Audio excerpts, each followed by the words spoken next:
Welcome to Taste Buds. I'm Debra Eckerling, Goals Chargers writer and foodie, and today I'm speaking with Dan Raskin, the fourth generation owner of Manny's Cafeteria and Delicatessen in Chicago. Welcome, Dan. Well, thanks for having me. So you're like deli royalty. Is that what we call you? No, I'm just a fourth generation guy that wanted to just follow in his family's footsteps. And that was what I was going to ask you. Is it feels like your life was preordained, but it was what you wanted, right? Yeah, I was fortunate that I had a choice if I wanted to come into the business, but I kind of always did want to be in the business. I would work on weekends. My grandma would drive me, or my dad would drive me to work when before I had my license. But I always worked. My dad told me that if I wanted to work full time, I had to go to school. So I went away to college and came back and worked the next day. Wow. So you've always had like mustard running through your blood, as it I were. did. I definitely not ketchup. Yeah, I'd had that conversation before. There are people who are pro ketchup and pro mustard. What's up with that? I don't know. I think that a better Jewish deli condiment is definitely mustard. So I grew up on mustard. Do you remember your first deli food memory? Um, I I don't remember like the first time I was in the restaurant, but I some of the things that really stick out for me is going on vacation and going to the delis that were in Fort Lauderdale area when I was a kid. So I definitely remember like Wolfie's Rascal House and those places. That was like I think that was my dad's favorites. We never really went to other delis growing up in the Chicago area, just because my dad was working and he'd want something else for dinner. But when he was on vacation, we'd always stop in the local deli and check it out. How do you feel like deli culture has changed in the last? I know you've only been alive for some of them, but in the last 80 years since the deli was founded. I think the biggest change is the customers for us. Probably about 80 years ago, our customers were primarily Jewish, and I would say 95 or even 100% of our customers are all Jewish, and now it's maybe 10% of our customers are Jewish, and I definitely think that you can see that in the delis in the larger cities. So, not the ones in the suburbs, but the other big city delis, there's when you look around, there's such a melting room of different cultures, and I think that's really what makes modern Jewish deli today. What do you think it is? What inspires someone who's not Jewish to come to a deli? I think it's more of the old school European house-made food is what brings other people into here. So, I see a lot of the different cultures coming here, not just for corned beef pastrami sandwiches, but for the short rib and the liver and onions and the dishes that are homemade that you can't get everywhere. And do you have a favorite dish? I love our short ribs, and I would say my second favorite hot entree is oxtail stew. So it's not something that you see on every menu, but it's becoming a lot more popular these days. And as far as a Reuben is concerned, are you team corned beef or team pastrami? I'm team combination. Okay, that's an answer I have not received before, so explain. I just think that they balance each other out so well that you have the corned beef is just not overpowered. I feel like pastrami has so much more flavor than corned beef that when you mix the two, it's not one or the other. It's the each bite is a little bit different, but I've always suggested the combo sandwich, and I think our second most popular sandwich is a combo sandwich here. And the first was popular? And Corned beef. okay. And I will admit, I've always been team lean corned beef on rye with mustard, and then you put a little gozla inside the sandwich. That That's a to good one. me is that to me is the go-to when I think deli, and then you've got your Dr. Brown's and or your chocolate bus base. Yeah, I definitely would suggest the Dr. Brown's and the chocolate foss is it's definitely a great old school combination. I definitely am seeing now like a lot black cherry coming into prominence. A lot more people are ordering black cherry. It used to be cream soda, at Dr. Brown's, and now it's a lot more black cherry soda. I've always been like black cherry Dr. Brown soda person, so I am glad that it is getting into recognition it deserves. Now, do you also cook? I learned how to cook everything. So I spent a whole summer in the kitchen. So I knew all the recipes and I still do all the ordering for the restaurant. I don't do all the cooking anymore, but being trained how to cook everything, it really helped me to be able to be a better owner and to understand what food and why certain things work and don't work. So I'm not a trained chef, but I definitely have spent a good amount of time in the kitchen. Well, you trained because you grew up literally in a deli, right? Yeah, I mean, I always it was different though that when my dad's like, "Okay, you're gonna have to start cooking. You're gonna spend the summer learning how to do this." And our main cook gets in about 1 in the morning and he cooks until 9 in the morning every day. So, first of all, it was a challenge of learning how to wake up at that time and work all night. But it was interesting to really get like into it and do the whole menu from full week over and over until you learn the whole menu. So it was very it was a great challenge. I'm definitely think it was one of the biggest things that I've done since I've been here that helped me succeed. Okay, that's really interesting. So what else do we not know about life in a deli? It's very difficult to balance, I would say that. Um, I have 3 kids, and I've made it a point to make sure I'm at all their events. So whether they have a basketball game and my daughter's dance or something along those lines, I'm always make time for my family to do those things. But my family also understands that I'm working long hours, a lot of times 6 days a week, sometimes 7 days a week, and it's just part of our life. And what do you think, or rather see as the future of deli? What's next? I mean, I think it's important to not change who you are and keep giving the same quality product that you've been giving. So it's so hard in these times to keep everything the same end product. And a lot of that's because of branding. That we end up buying from over 100 different vendors just to make sure we get all the products that we really like and they come out the same, like the same tomato sauce, the same matzo meal, the same like chickens, like everything we buy from the same vendors to make sure that everything is put like the output of it is the same. So I definitely think the quality is the main ingredient, but also to oversee and make sure that the staff is doing everything the same way it's always done. And And have you added new items to the menu since you took over? not many. We've always kind of gravitated to the same menu. We've had specials every once in a while. Like we've tried like a smoked beer pastrami at one point.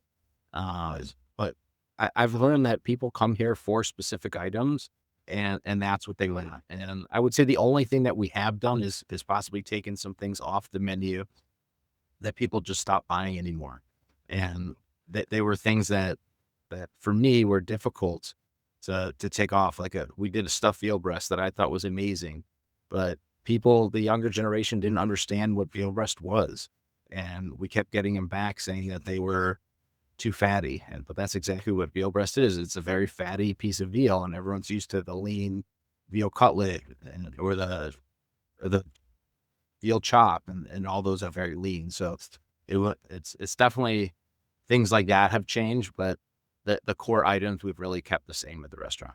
Can you take me back to the origin story? Yeah, so my great grandfather Jack and his brother Charlie started the business, and they just wanted to own their own business instead of continually working for other people.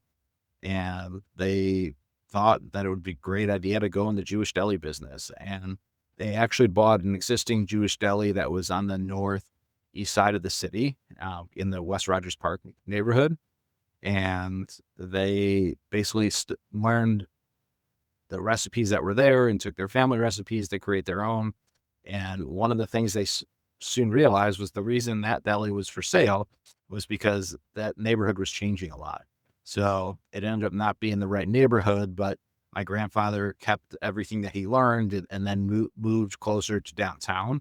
And that's what really started the family business on from there. And was your dad like you? did he always know that it was his birthright? So I think my dad had a little similar situation.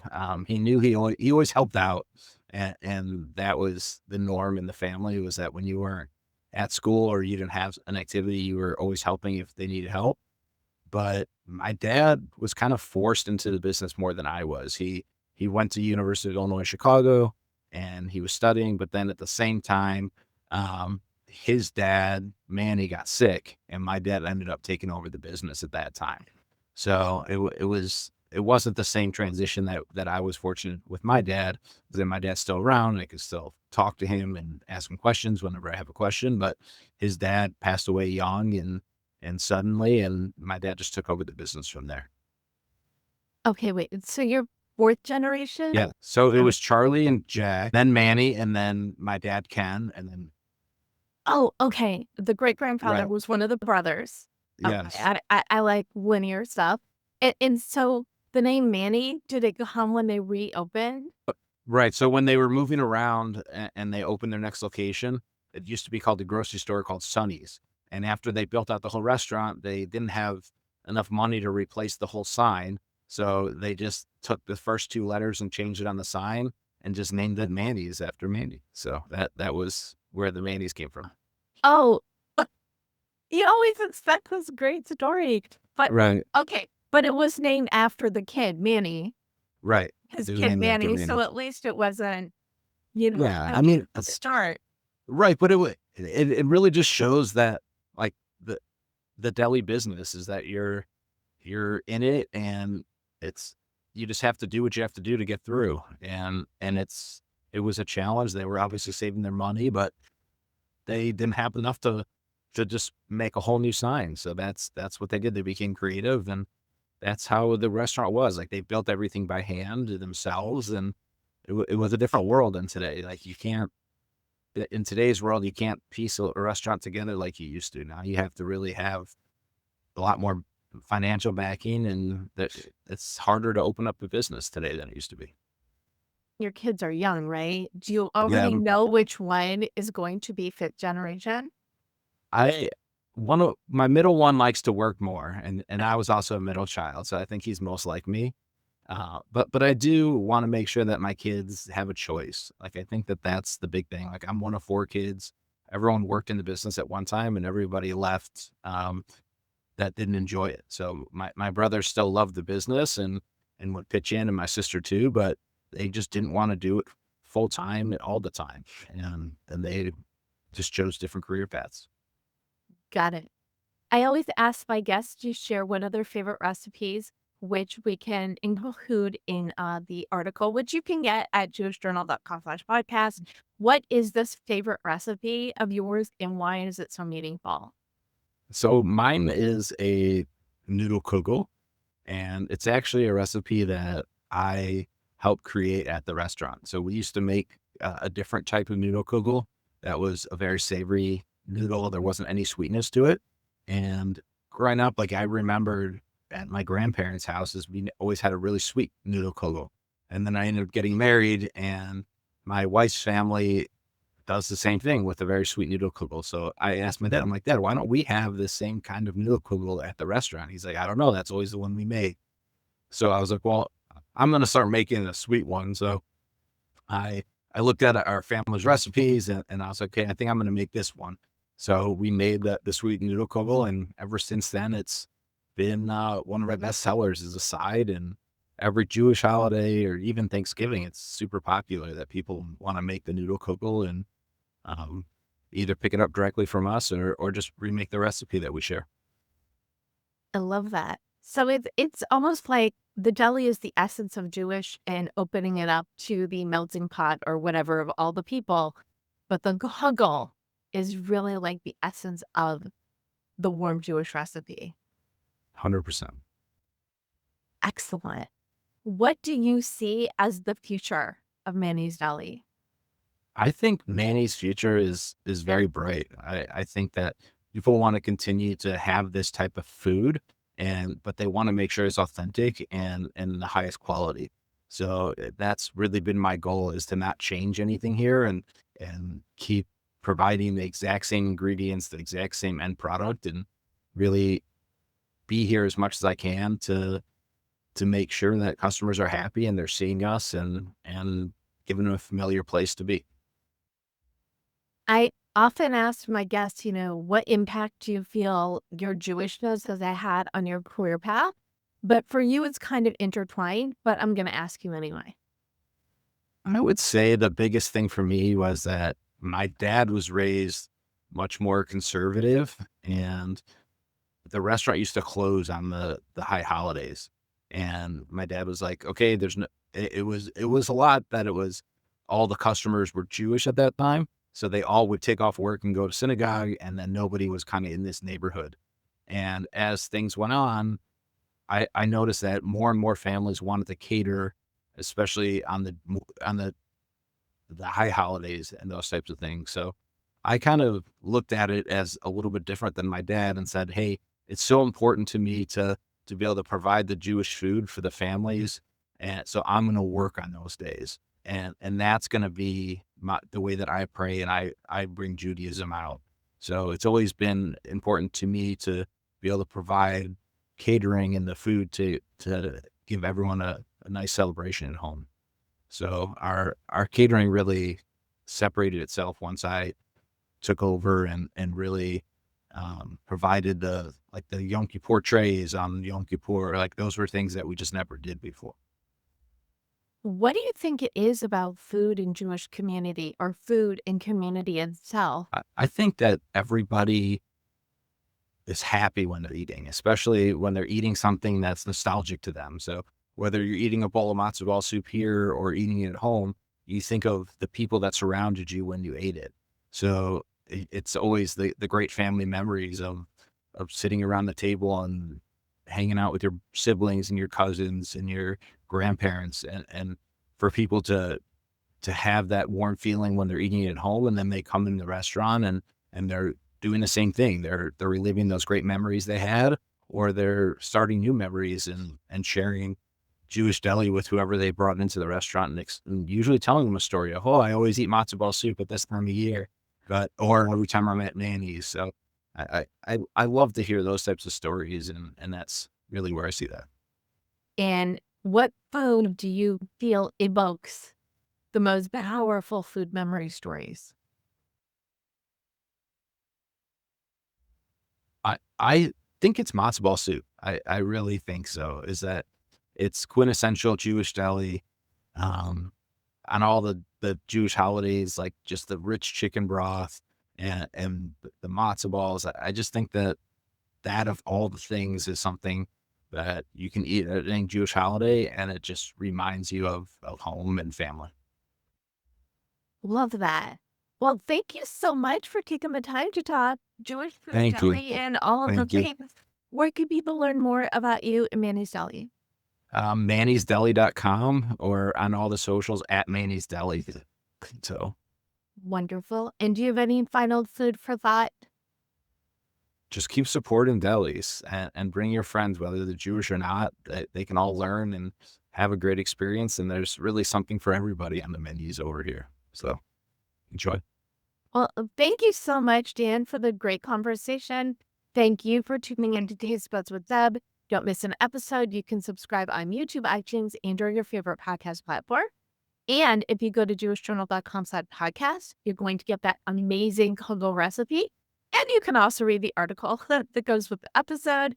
And you can learn more at tastebudswithdeb.com. Until next time, enjoy the deli and share the deli love. And bon appetit.